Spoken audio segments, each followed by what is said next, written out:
tout le monde, on se retrouve encore aujourd'hui dans cette nouvelle vidéo. Je vais vous montrer comment j'ai réalisé mon combo huile crémeuse. C'est un mélange de plusieurs huiles qui va nous aider plus tard à réaliser soit des bains d'huile, soit des masques. Donc si vous voulez savoir comment j'ai obtenu cette matière, restez avec moi jusqu'à la fin de cette vidéo. Je vous invite et c'est parti.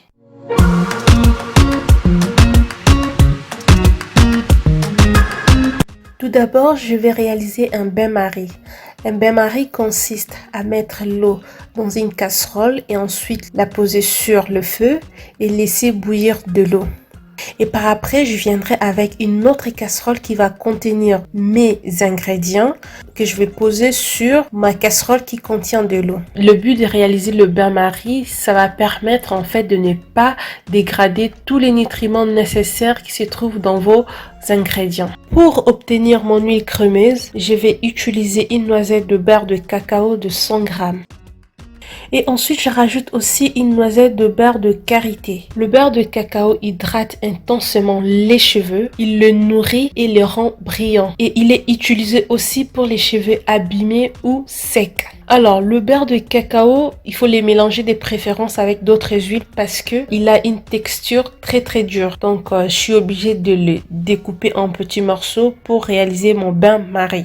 Le beurre de karité, il répare et nourrit les cheveux cassés, secs et ternes. Il adoucit les cuirs chevelus, il lutte contre les pellicules et il hydrate aussi les cheveux crépus, ondulés, bouclés ou frisés. Et si je compare le beurre de karité au beurre de cacao, je dirais que le beurre de karité est plus doux que le beurre de cacao. En fait, je les ai découpés en petits morceaux pour que ça ne puisse pas durer sur le feu. Et là, je verse dans ma casserole mes beurres de karité et de cacao. Le but vraiment, c'est d'utiliser le fait doux. Et là, on voit que ça commence à fondre. Et je viendrai rajouter par après mes autres huiles. Je vais commencer par l'huile de chanvre qui est riche en acides gras essentiels et en protéines. Elle est un allié pour les cheveux secs, cassants et difficiles à coiffer. Elle permet de nourrir les cheveux et de les maintenir bien hydratés. Ensuite, je viens rajouter l'huile d'avocat qui est riche en hydratation, en protéines et en vitamines. Elle pénètre plus rapidement les cheveux. Je viens rajouter après l'huile de coco qui est riche en vitamine E, K et en fer. L'huile de coco nourrit notre chevelure et la rend plus dense et plus brillante. Pour celles qui me suivent il n'y a pas très longtemps, vous savez déjà que j'utilise le gel de lin, donc je voulais tester son huile. Si par exemple vous n'avez pas le beurre de cacao et que vous avez le beurre de karité, vous pouvez les réaliser avec le beurre de karité. Et vice versa, si vous n'avez pas le beurre de karité et que vous avez le beurre de cacao, vous pouvez réaliser votre huile crémeuse avec le beurre de cacao. Sinon, si vous n'avez pas le beurre de karité ni le beurre de cacao, ce n'est pas grave. Vous pouvez toujours réaliser un mélange d'huile, mais à ce moment-là, vous n'aurez pas une huile crémeuse. Vous aurez juste un mélange de plusieurs huiles qui va vous servir plus tard pour réaliser par exemple des bains-marie ou pour nourrir vos cheveux après un shampoing. Comme je l'ai toujours dit, si vous n'avez pas les huiles que j'utilise ici dans la vidéo, vous pouvez utiliser vos huiles que vous avez, que vous pouvez trouver dans votre entourage. Donc ce n'est pas obligatoire d'avoir les mêmes huiles que moi. Les amis, je vais rajouter quelques gouttes des huiles essentielles d'ylang-ylang, de menthe poivrée et d'eucalyptus. Si vous n'avez pas des huiles essentielles, ne vous en faites pas. Faites toujours vos mélanges avec vos huiles que vous avez.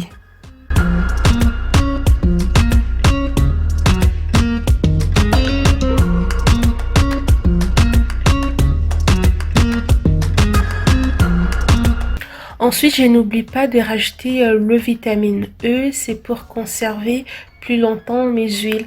Comme je l'ai fait en grande quantité. Vous pouvez les faire en petite quantité si vous n'avez pas par exemple le vitamine E afin de les conserver assez longtemps.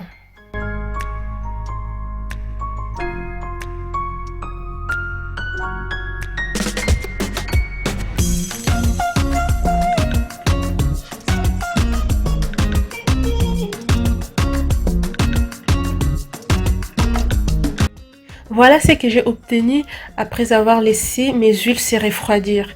J'ai commis l'erreur de ne pas venir tourner à chaque fois et donc du coup je me retrouve avec de petites graines dans mes huiles.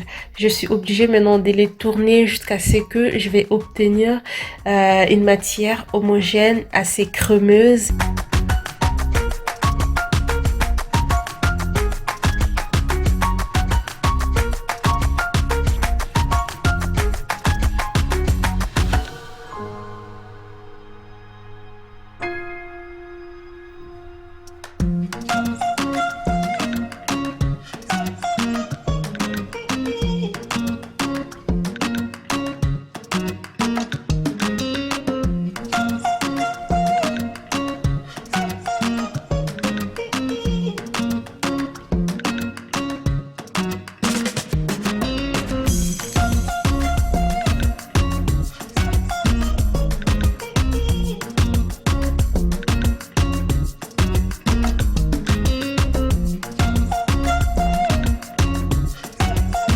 Cette crème va me servir à réaliser des bains d'huile, soit à réaliser aussi des masques lavables ou non lavables pour les cheveux, ou aussi je peux l'utiliser pour sceller l'hydratation.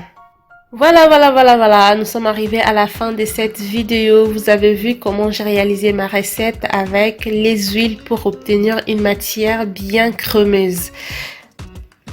Et je vous invite à la prochaine vidéo où je vous montre comment j'applique cette recette sur mes cheveux en réalisant mon bain d'huile. Je vous dis à très bientôt. Bisous, bisous. Bye.